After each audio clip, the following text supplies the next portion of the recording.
Right there in turn 4. I was on top of one of the haulers in practice. You see the car just breaks loose and nobody around him. We saw this in practice with no other cars around, and these guys just break loose and spin out and hit the wall.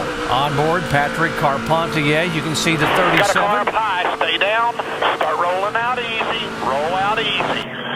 Good. I think part of it's got to do with the tire combination. And it looks like Kyle does get loose right there in the spot we talked about. Oh, Jason left in just the wrong spot at the wrong time there. That's really unfortunate. So it looks like he thinks he's got him cleared right here, and he gets blindsided. There's nothing he could do, and at that point, really nothing Kyle Krisiloff could do. Take a look at what Mike Wallace saw from behind this mess. Right there in front of you. Back it down there. Come to the bottom. Come to the bottom. There you go. Dale, you got a split second to make. Let's look at this replay. Might be able to see exactly what happened with this 81 car. Oh yeah, you can see that tire just explode coming down the backstretch. Probably a good spot to have it blow out if you'd gone down just a little bit farther. Yeah, if there is a good thing for the tire to blow out on the straightaway is your best option, and that could have been either running over something. You can see he got together with somebody and just took off across the infield. Very lucky that didn't get somebody else involved. Brian Keselowski is the older brother of Brad, who drives the 88 car. As you come out of the tri-oval there, your car tends to want to go out towards the wall anyway, so you have to really be careful. And I think they were in basically a 3-wide situation there. So instead of turning down... Running in the top 5, see what happens. A car. That same spot in turn 4. It's bit quite a few guys here. Yeah, and Stephen was doing a great job. And, some of the very best have wrecked up there this weekend too. So, you can't just put this. It's just a slick racetrack. And it just gets out there a little bit, and there's no forgiving. Kevin Harvick just barely gets by right there. All right, caution's out. Good job. Well, the move by Kevin Harvick to get by. Look at Harvick right behind him, and Wallace spins in. Somehow Harvick gets through there, but Mike Bliss isn't so lucky. He lost his brakes, but that's not a spot that you would hit. Doesn't look like just from losing the brakes. It's kind of a weird failure.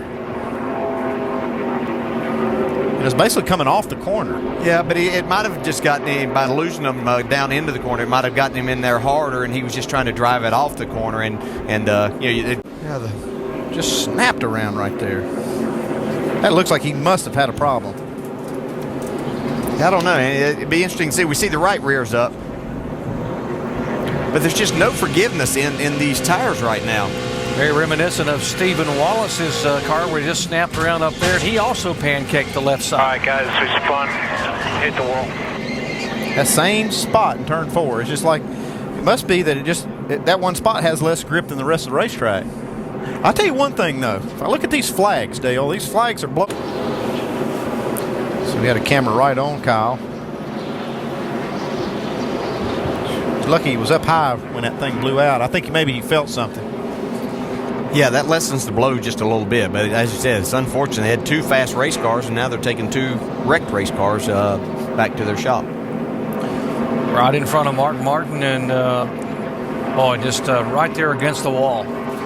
Sheet metal debris peeling away when that tire doesn't let go up there, and he bounced it off the safer barrier up the soft wall. One car, Johnny Sauter, by the way, our lucky dog, and a break for him. This most recent yellow flag, he will get back on the lead. See on the replay, it started back in the center of the corner. Hit it in the wrong direction. Well, the good news is that these guys will be able to watch Ambrose battling on the inside. Yeah, he's trying to not only make the pass there, but he gets pinched down by a lap car that probably had no idea that he was even coming there. He was down trying to let the guys go on the high side. We saw Brad Coleman just slide by on the top side. That was Johnny Borneman. He probably didn't see Marcus jump underneath him, get in this corner. It happened so fast. Got a slow car here in front of you. Stay down. Stay down. Check it up. Use the bottom. Use the bottom. You're clear. You're clear. Come on. Come on. Come on. Come on. Patrick Carpentier did a pretty nice job. There's the contact. Borneman, the 83. And Ambrose Yeah, we've talked about spotters a lot. There's the benefit. It looked like maybe Tony got a little bit loose getting down in the corner. David might have, I don't know, it's hard to say he crowded him. They're both just trying to get down into the corner.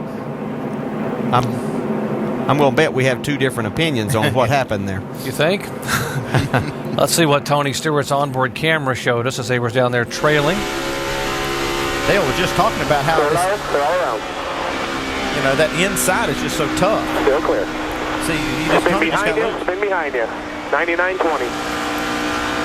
catching a pull off of these two cars running in front of him. Catches him just a little quicker than he anticipated.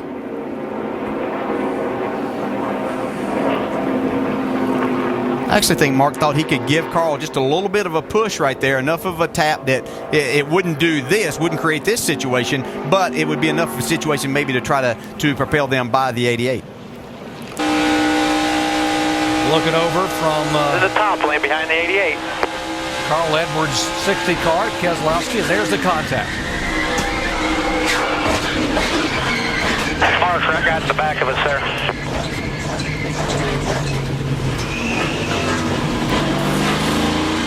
Watch your inside. Keep. Yeah, even though we're going, you call this the front stretch, it's still a tri-oval, and so you're actually having to turn the car right there.